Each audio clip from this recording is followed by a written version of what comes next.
নতুন প্রজন্মের বিজয় ধ্বংস করার জন্য আওয়ামী লীগের এজেন্টরাই হিন্দুদের ওপর হামলার চক্রান্ত করছে বলে অভিযোগ করেছেন ঢাকা মহানগর উত্তর বিএনপির আহ্বায়ক সাইফুল ইসলাম নীরব।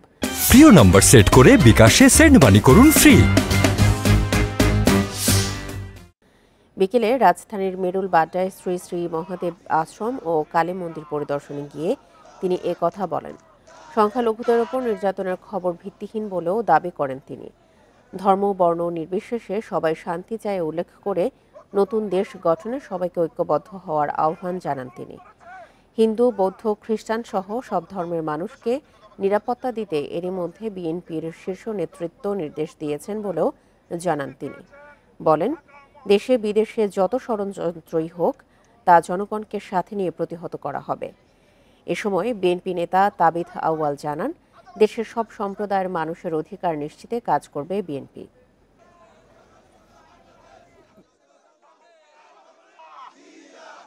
একটি কুচক্রী মহল আওয়ামী লীগের এজেন্ট আজকে নতুন করে মন্দিরে হামলা করার চেষ্টা করছে, হিন্দু সম্প্রদায়কে আজকে মারধর করার চেষ্টা করছে।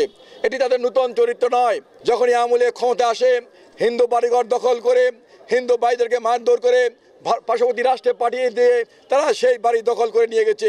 যত রকম ষড়যন্ত্র হোক দেশে অথচ বিদেশে, সেগুলোকে একসাথে মোকাবেলা করব, যেন কোনো অপতথ্য, কোনো মিথ্যা তথ্য আমাদের দেশকে বিভক্ত না করতে পারে।